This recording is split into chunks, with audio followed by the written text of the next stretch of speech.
Hey,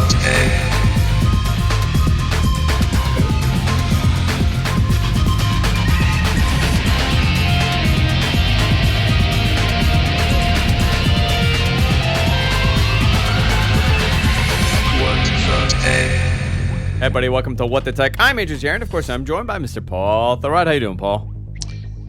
Pretty good. Pretty good. I'm doing wonderful today. Well, no, horrible. It's been the week from hell. Horrible week. Yeah. You know, I had to put my cat to sleep. My other cat's in the hospital. Very different reasons, but he's in the hospital. You know, I don't sleep much anymore. Sure. That's a thing, you know. And I got a Fitbit. I mean, that's a positive, right?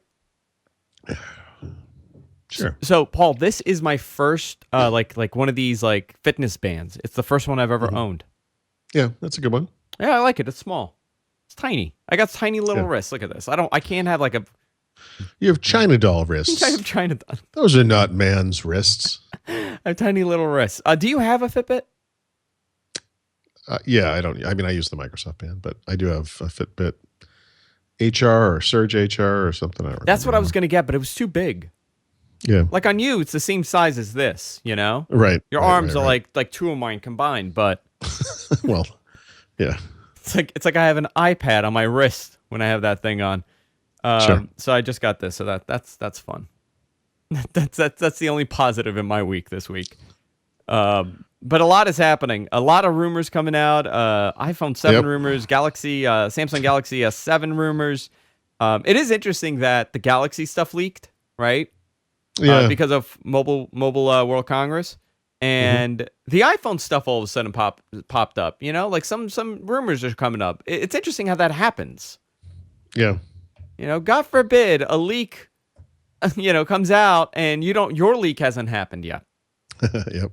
So let's talk about this because we talk about the camera stuff. We talk about all that stuff. By the way, you were supposed to be traveling this week. Last week. Okay. Yep. Well, through Monday. Yeah. So this is interesting, this story, and I wanted to get your opinion on this. On the Apple side, you know, there's like 5,000 Apple insiders out there, and they're saying that it's going to have dual cameras. And I know that you are, much like me, really into the camera of the phone. Some people don't care, which is shocking to me. That a lot of people really don't care at how good or how bad that camera is on their phone. They rarely use it. They don't really take pictures. They just want their phone to work. I give those guys a lot of credit because for me, I lose my mind when these camera phones are not good. I do too. Yeah. I do too. Although I it's funny. Someone wrote me this morning and asked me for some advice about phones, and I was kind of thinking about it. Cameras are very important to me, but the truth is, in my day-to-day life, the quality of the camera is not usually a big deal. It's a big deal if I'm out in the world and I want to take some photos. Obviously, it's a big deal if I'm on vacation, but I put a lot of emphasis on that. I think some people don't. You know? Yeah. No, for me, it's a make or break really when I'm buying a phone. I've really toughed it out with these Android phones for a while because they really weren't at the level of the iPhone. I mean, they really, for the longest time, they were playing catch up, and Apple was winning by leaps and bounds. But they seem to have got it really right with the Samsung Galaxy S6. They really did a great job with that phone, with the camera. With the camera, absolutely. With the camera, yeah. Yes. Arguably, it's even better than the regular iPhone 6, which makes some sense. Multiple places have tested the cameras and come to that conclusion. Yeah. I don't know. Have you seen what it compares to when it comes to the Plus? I think it's across the board. I mean, in other words, the basic camera is the same from 6S to 6S Plus, except for the optical image stabilization, which I've never seen a huge advantage of on iPhone for whatever reason. Yeah. And then as far as the Samsung thing goes, I think the camera quality from maybe the Note 4, the S6, the S6 Plus, is that a thing? S6, S6 Plus, yeah. The Edge, all that. I think those cameras are all right up there. I think it may be as good as they could be. Very good cameras. But so Apple really has to, and they're known for their cameras. The rumor is that it's going to be a dual camera setup. Yeah, we're talking about the iPhone now. We're talking about the iPhone, yeah. The next generation, the iPhone 7. It's going to be a dual camera setup. Okay. And this is probably not going to be available on the standard iPhone 7. This is going to be probably on the Plus version only, which is going to be a 5.5-inch version of the iPhone, similar to what we have now. But it's going to pretty much be 2 cameras, and it'll feature optical image stabilization, OIS, and a wide field of view. So pretty much what this thing does, from what I understand, it stitches 2 pictures. Yeah, right? It's kind of like hardware HDR. It's hardware HDR, yeah. Or something, and here was the interesting thing. So in all these articles, they're talking about this, and how this is the step forward. They did buy that company Lynx a while ago that has software that innovates, it's a software innovation that works in this capacity where you take 2 cameras and 2 cameras setup.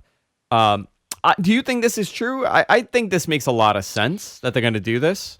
Do I think the iPhone 7 is going to have 2 cameras? Yeah. Yeah. I think it's going to... Okay, I don't know. First of all, the pictures you've seen where they, Photoshop 2 camera circles in the back, that's not what it's going to look like. That is not what it is. It's 2 sensors in a single unit. In a single unit, yeah. Kind of like a dual-core processor, but for a camera, maybe. HTC did this a couple years ago with the HTC One. Yes, and to terrible results, by the way. But yes, they did. That's true. Yeah, because I think what they did, they did it, and then they dropped it down to like 12 megapixels or 8, whatever it was, 8 megapixels, whatever they had dropped it to. Sure, but they were doing like oversampling on the pixels or something like. Yeah. So look, Apple has not for the entire time of the iPhone, but I don't remember when it started. iPhone 3G, 3GS, something. For a long time now, they've had really good cameras on the, for a phone, and they've done it right. And as they've kind of moved forward, they've moved slowly in certain areas. They took them 3 years to sort of bump up the megapixel count, et cetera, et cetera. But they've done a really good job. They've done a good job with that. And so if this is true, I think Apple retaining or regaining, I guess in this case, their lead in cameras is something that's very important to them because they like to advertise that. They always have the pictures were taken with an iPhone or, the most, if you look at Flickr, the biggest camera by far on there is an iPhone. That kind of thing. I think they really enjoy that part of it. This used to be a thing we used to brag about on the Nokia side with Lumia.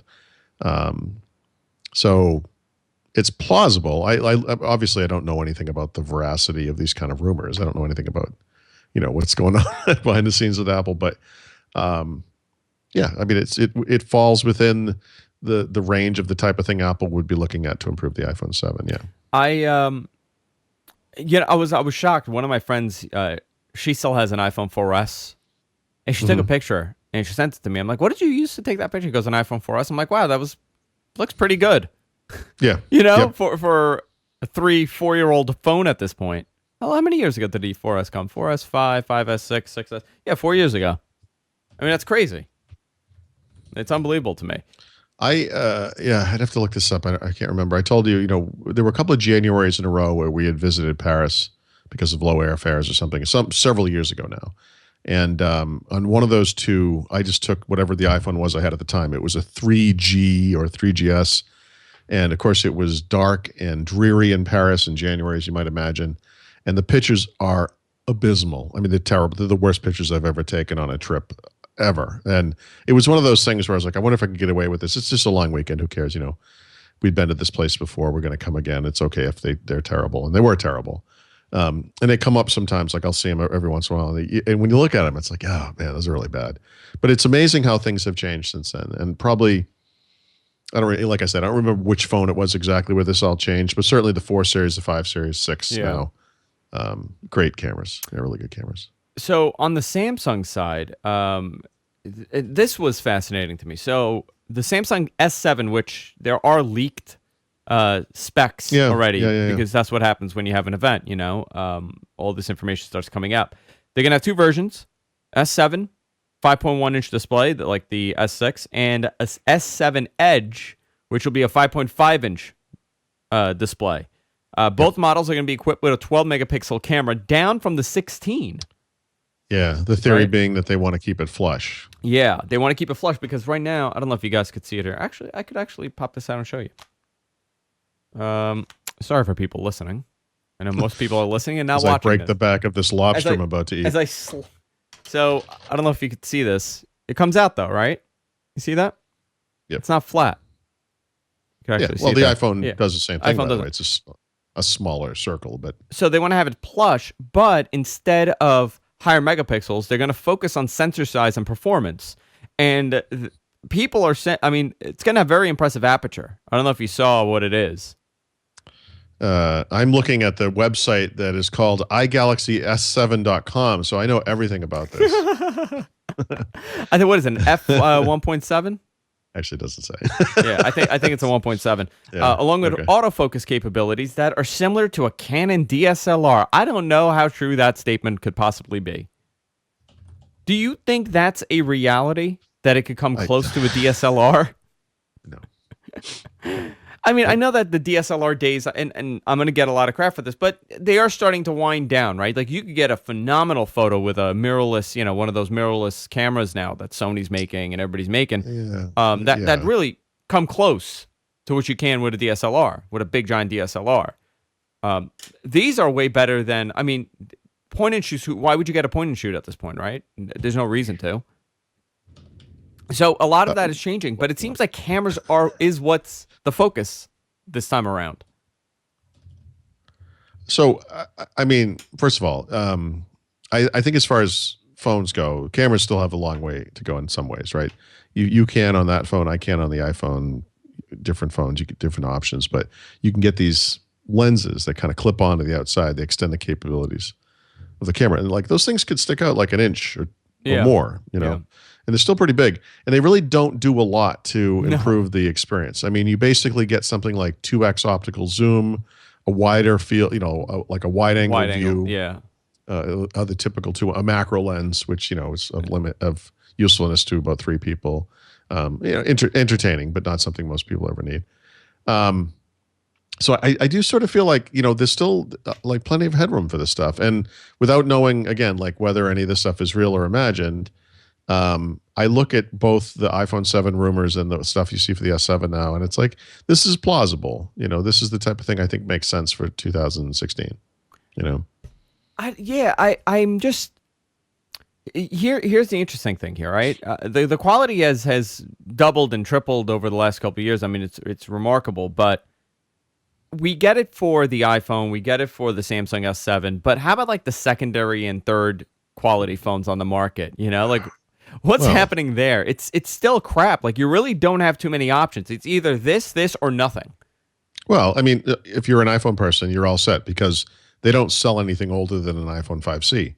And those cameras are all pretty good, 5 series, 6 series, whatever. On the Galaxy side, I mean, I don't follow that as closely. I'm not sure what, Samsung does exactly. Like, if you buy a second-tier Samsung phone, what's that like? I don't know. I do know on the Lumia side, the 950, 950 XL, excellent cameras. 550, an older phone like a 640 XL, even though they're excellent phones, or at least very good phones, cameras are garbage. I mean, they're just garbage. On which one? The 950, 950 XL? No, the 550, the 640 XL. Yeah. And the thing that's too kind of a shame about that is if you go back a year ago on the Windows Phone side to the mid-level phones they were putting out at the time, the 830, the 7, I just forgot the number, not the 720, I just lost that. Chat room? I don't remember. I don't remember the model number. Wow, that's crazy. The 7 something, whatever the heck it was. It wasn't a 730, 740? It doesn't seem right to me for some reason. 830 and 720 doesn't 735.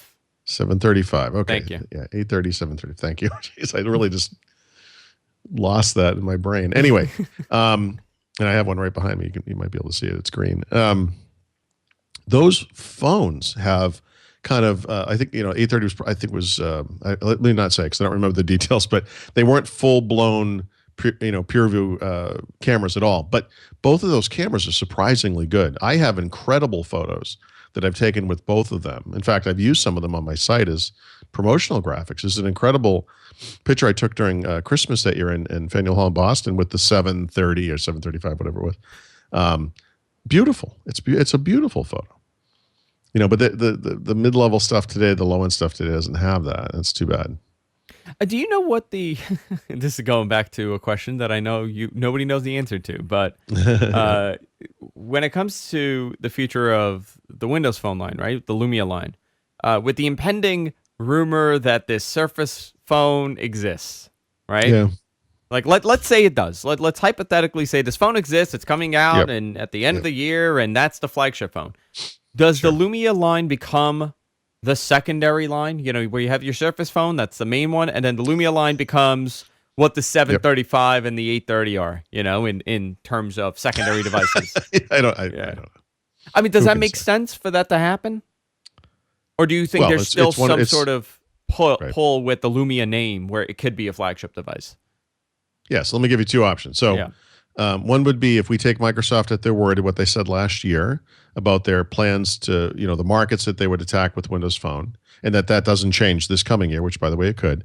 There were three, right? Enthusiast market, business users, both of whom I think would be served just fine by a Surface Phone. But then there was the other one, and that was like the low-cost emerging market kind of thing. That's not Surface. Surface is a premium product line, premium materials, et cetera, et cetera. So if Microsoft is serious about continuing that strategy, they're going to have to keep Lumia around for that. And that might mean that here in the United States, it might mean in certain parts of Western Europe, it might mean in certain countries in Asia, that you actually don't see Lumia anymore, and that Lumia becomes something for emerging markets wherever, South America, Africa, the Middle East, certain parts of Asia, certain parts of Europe, Russia, and so forth. I'm just guessing because I really have no idea. The other approach, by the way, is that things change and they say, you know what? The market for Windows phones is so small anyway. What's the difference? Let's just go premium. And let's just be Surface, just like they're doing on the PC side. Let's just be Surface.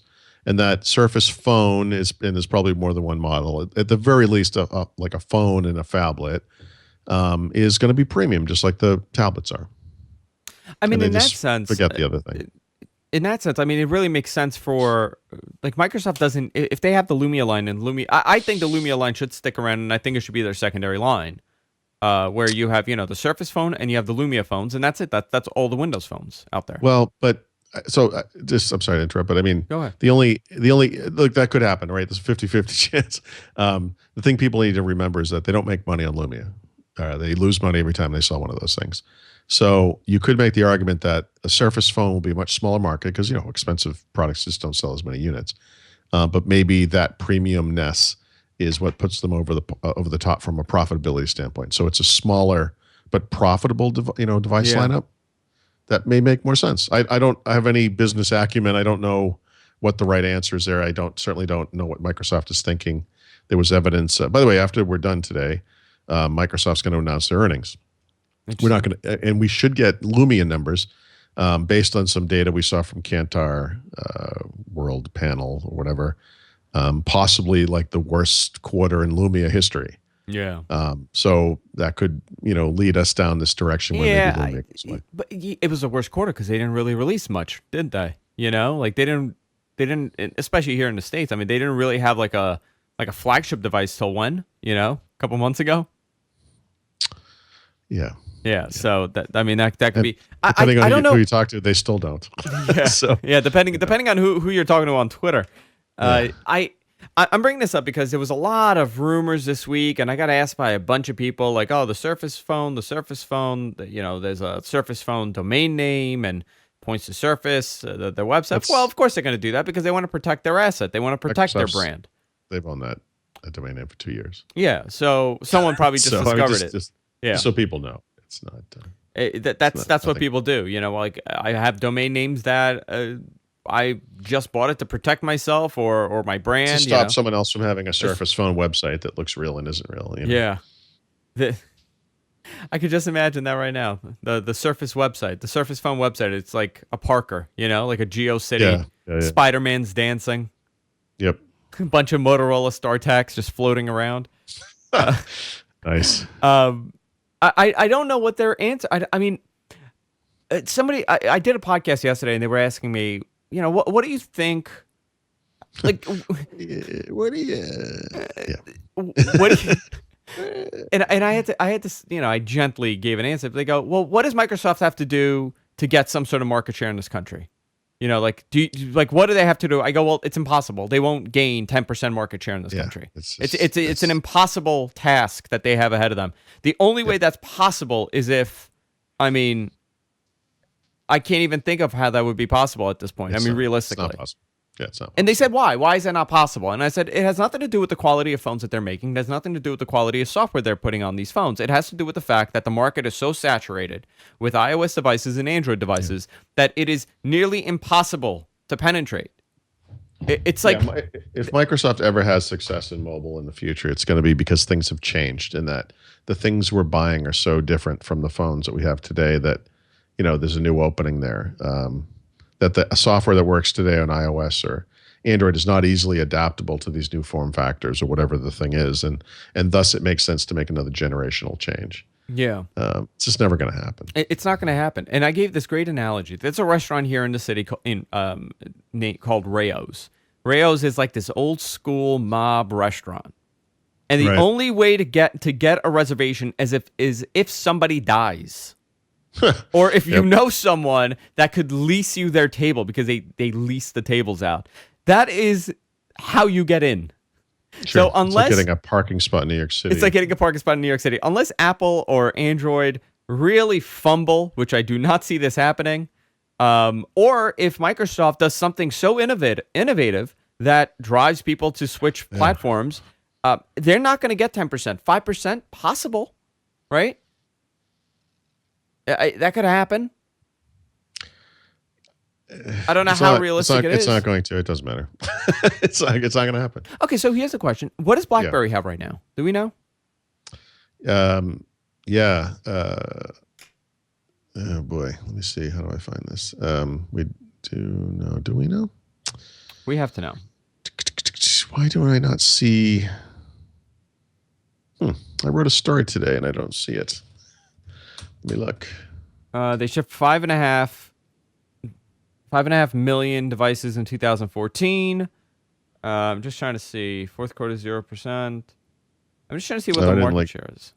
Yeah, so it's the most recent data is available from IDC. If you go to IDC.com. Oh, here we go. 0.4% of all smartphone sales in 2015. Yeah, is BlackBerry. Right. So this particular thing is about phone makers, not about platforms. Yeah, that's why I don't have the data. Right. Yeah, it's tiny. I know it's nothing. It's very small. So what is Windows Phone, like 2.5%? 1.7%. 1.7 is Windows Phone. It's probably less than that actually, because that data was from a few months ago. Yeah. So it is a very difficult task to get major market penetration. I mean, listen, unless never say never. They could go with Intel. They could do something so innovative that people just buy Windows phones and use that as their desktop. I mean, that could possibly change it. Who knows? I don't know why it's not going to happen. So yeah. So the whole thing was, would a Surface phone change anything for them? And I said no. I mean, the people that buy Windows phone will be really happy. Maybe some more people will buy it and they'll be really happy with it. But beyond that, it's not happening. It's such a sad realization. You made a post on Twitter today, and I wanted to talk to you about this. Did I? You did, and you were talking about. I think you were hinting at that FCC statement, the Tom Wheeler thing. Yep. Do you have an opinion of him? Before we go, I like him a lot. Do you? This guy is he's net neutrality. This set-top boxing is awesome. Tom Wheeler is great. Okay. I guess I'll keep my Tom Wheeler bashing. Oh, what's wrong? I have no bash. I don't know. Wheeler, wasn't he a pitcher for the Mets? I don't think it's the same Tom Wheeler. It's not the same Wheeler? Okay. Maybe they're related. So. The FCC chairman put out a Twitter post, and he is introducing a proposal that'll greatly increase the choices that consumers have when it comes to set-top boxes. This is fascinating because this is not the first time that there's been an attempt to kind of open up how the cable industry works. Cable cards were a thing in the mid-2000s, and look what's happened to that at this point. It's non-existent. It's not the solution. It's not the solution. When you make it technically very difficult for anyone to do anything, no one does anything. So there's a handful of enthusiasts who have maybe a TiVo device, or even there are people who have Windows Media Center PC still using cable card with whatever system, and it works fine for them, I'm sure. But the truth is that's beyond the technical acumen of most people, obviously. So You know this because you've had various cable systems in your house. I've had FiOS on and off. I've had Comcast, and you get this piece of junk cable box. It looks like it was made in East Germany in 1977. Yeah. And you've got this, infinite pipe coming into your house, and then it bottlenecks through this piece of garbage that, ruins everything. I scream at that thing almost every single day, how slow it is, how fucking terrible. It's awful. And the post you're referring to, or the tweet you're referring to, I mentioned Media Center. And the story that a lot of people misunderstood what I was saying. I don't mean that Windows Media Center running on Media Center PCs would have taken over the world. That's ludicrous. Putting computers into the living room was never a viable solution. But the one thing Microsoft really got right with Media Center was the user interface. It's beautiful. And the permutations of it, which we see on the One Guide on Xbox One today. There are TV systems in Portugal and other countries that people can access over the Xbox 360, where we don't have these kind of regulations that we have in the United States. Beautiful interfaces. Microsoft, when they were making Media Center, went to the cable companies in the United States in particular. They also went worldwide, which is why we see some in Europe, some things still kicking around. But what they wanted to do was make the software for the set-top boxes, just like they make the software for PCs. And it will look like Media Center. We're gonna give this to you. Well, we'll sell it to you, obviously, but you'll put it in your boxes. You can customize it as you want, but it will be this kind of consistent, beautiful. It was one thing that Microsoft got right, and they all said no because at that time, 15 years ago, Microsoft was the dominant personal technology company on earth. They were in the midst of multiple antitrust problems, and those companies didn't want Microsoft to do to them what they felt like Microsoft had done to other companies, shut them out of markets and so forth, and kind of be the only company in that market that made all the money. Yeah. And that's why they said no, not because it wasn't awesome, but because they were afraid of Microsoft. And that's sad because if you think about how the world would have evolved, if you accept the fact that all of the stuff that's happened since would still have happened, the Netflix services and all, the ability to watch movies digitally and listen to music digitally and all that stuff is all still going to happen, right? But instead of like pulling forward the same garbagey set-top boxes that these cable companies continue to foist on us, we would have had this beautiful software experience. It would have been awesome for those years. And the experience could be different depending on what you're using. I mean, it could be catered to your needs. Depending on what UI you like. You're absolutely right. It makes me sad because that would have been wonderful. By the way, did you get the new Verizon FiOS update? Oh, I don't know. Now they've it's a graphical UI now, Paul. You mean that front page thing? You can turn that off. Thank God. Yeah. Well, no, there's another one now that says like, hey, do you want to check your account info? Do you want to get your? No. What's your watch TV? You want to check your IP? I want to watch TV. That's what I want to do. It makes me nuts how terrible it is. It really is horrible. Yeah. I mean, but if the cable company was smart, right? Let's say they got their act together. They really could have bundled in the Hulus and the That's what I mean, Netflix. exactly. Yeah. Because it would have been an extensible software system, that like Windows. It would have been Windows, right? And take those a cut. apps and things, they could have just had it all. And your guide on TV would be what's on live TV. It would be Netflix. It would be whatever else. It could have all been integrated into one thing. I always talk about this notion of like the one box, and how the Apple TV gets certain things right, and the Roku gets certain things right, and Amazon gets certain things right, but none of them are all completely right. Like none of them have everything, and certainly none of them have live TV capabilities, DVR capabilities, and all that kind of stuff. Microsoft's not perfect, and the Microsoft of 2000 to 2005 was not perfect. I mean, that's not the point. The point is that Media Center was something special for many reasons, but the biggest one to me was the user interface. It was just done right, and it was so ahead of the times. That interface is still better today for live TV than the one I use right now on FiOS. It still is better.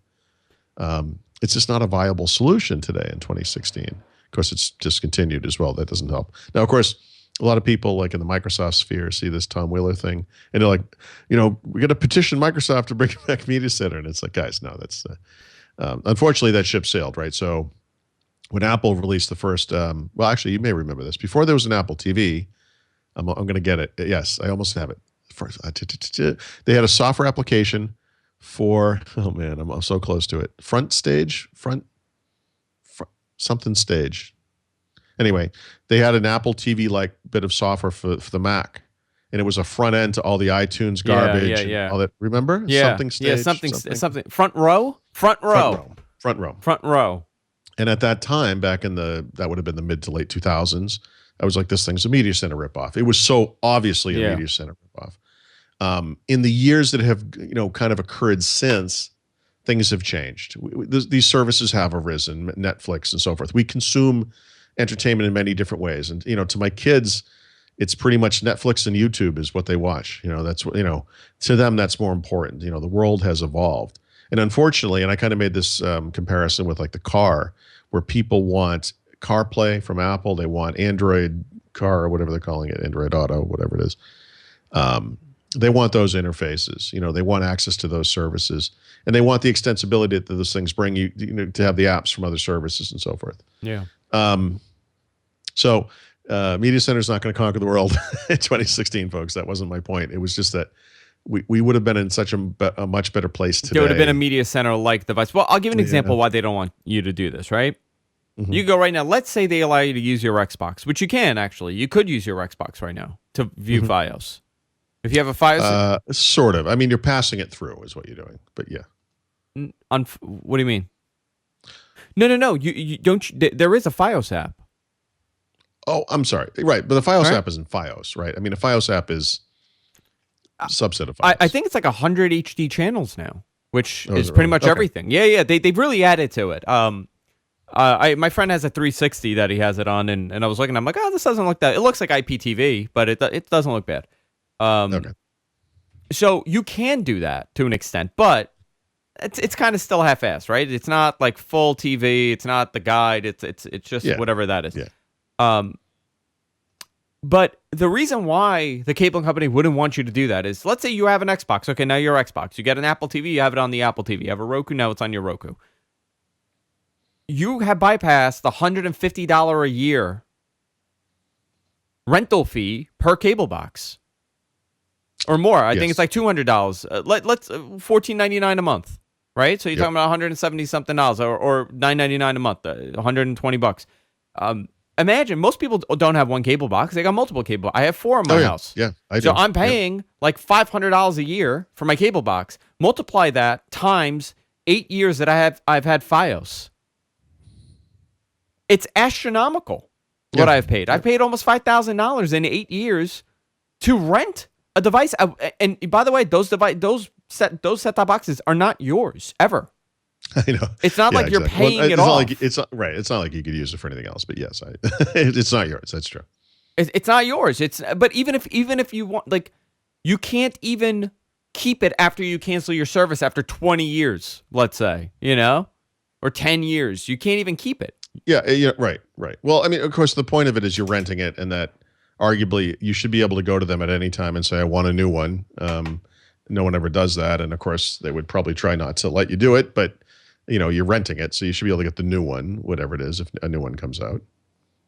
I just think it's the craziest thing. And you're right, the software's horrible. It's doesn't work right. My cable box now freezes, or I'll be watching a football game, and it'll say this channel's not available at this time. That's the new problem that I have on CBS. Jeez. I'm watching the playoffs, and it'll just go gray. It's this gray screen, and it says the channel's not available at this time. Please check back. You got to switch the channel, and it comes back.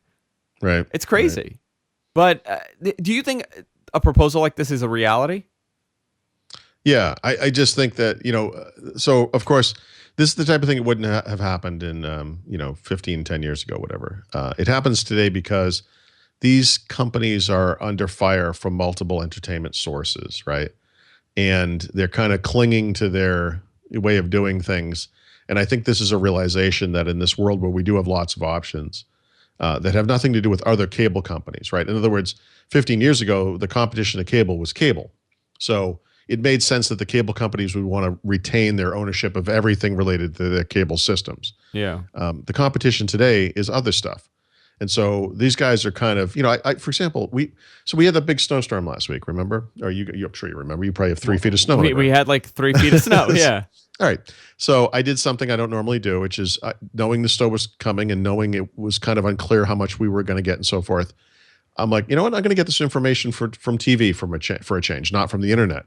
And so I went to the cable system and I started clicking through the guide because I'm like, I don't know where Weather Channel is in FiOS. I'm like, click. There is no Weather Channel. That's what I found out. Yeah. Stephanie, my wife, being a more intelligent person than me, seeing that it was taking me minutes to find the Weather Channel, went on the internet, looked up FiOS Weather Channel, and discovered that over a year ago, or whatever it was, FiOS severed its relationship with Weather Channel over, arguments about how much the service cost or whatever it was. I don't have Weather Channel anymore. And I'm like, what is that? And so there's this terrible channel. It's like AccuWeather. AccuWeather, right? yeah. It's like these like Bimbo of the Minute, like the women like do a tag team thing where like, I think they literally fist bump and then change who's on stage for the next 60 seconds. Yeah. And it's basically someone reading a website. I've never seen anything like it. It's the most low quality weather presentation I've ever seen. So that was really disappointing to me. But I think that's the type of thing that this is about, that the FCC in this case is acknowledging that people get entertainment in a lot of ways, a lot of different ways, and that these guys' policies are in fact now anti-competitive because the ways in which we can get information are so varied that they're just locking us into stuff that is limiting our choices. And I really hope it changes. I just don't think it matters anymore because I think at this point, you're right. Does it really matter? Because people aren't going to the cable company and saying like, "Oh man, I wish you did this." Now they're just canceling. Yes. People are realizing they don't need cable. I mean, I'm one of the few people that I know that has cable. I wouldn't have cable if I didn't have children. Yeah. And like I said, like I just said to you, most of their TV watching is on YouTube and whatever, and that's true. But my son watches Sports Center. He watches live sports. We watch live sports. I mean, those are some of the things. But for sports, obviously national sports are an issue. If it's Christmas Day or New Year's Day or the Super Bowl would probably be on everywhere. But certain games, whatever, that's kind of a big deal. But I would cut down on TV. Cable, I should say, significantly if I could. The only thing that I have watched on cable, I'm trying to think. What have I watched in the last week? Nothing. I watched the debate. That was it. Right.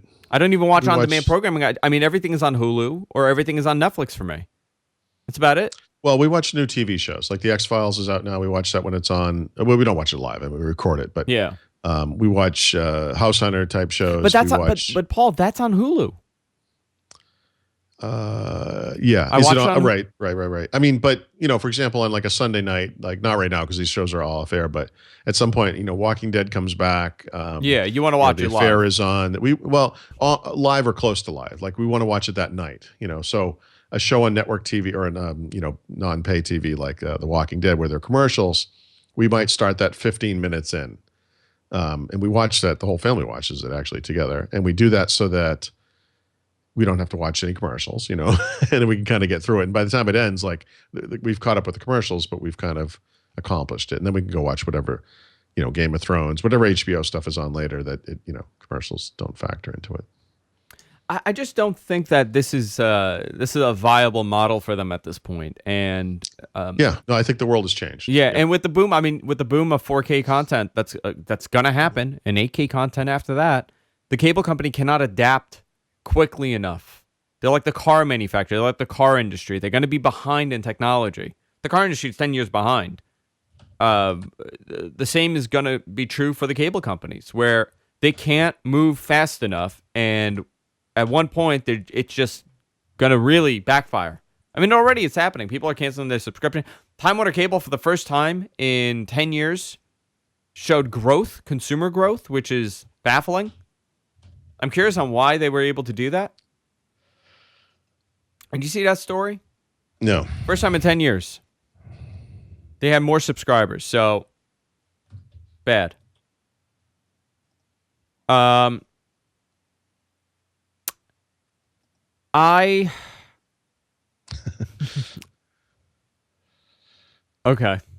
If that makes sense. Yeah, it makes sense. All right, so let's do this. Yes. Why don't we go into one more story? No? Okay. All right. So why don't we wrap it up? We got no time. It's all right. We got no ads today. We can just wrap it up, Paul. All right. How does that sound? That sounds good. It's okay. Don't worry about it. People are seeing how this is all made behind the scenes. Yep. It's a lot of vague comments. All right, guys, listen, we're going to wrap it up a little early. Go to our website, gfknetwork.com. Subscribe wherever our podcasts are available. Paul, Thurrott.com, Yes, everything Paul Thurrott. You could go there. And anything coming up really quick? No, although we got to talk about New York sometime. Okay. You're coming to New York. Yeah. Next week, end of next week, and then some second week of February or something like that. Yeah. Paul's coming to New York in a couple of weeks, so maybe we're going to do something special. Maybe we'll do our 300th show before it's episode 300. Well, maybe we could do that. Maybe we could pretend it's episode 300. All right, guys, that's it for this week. Take care.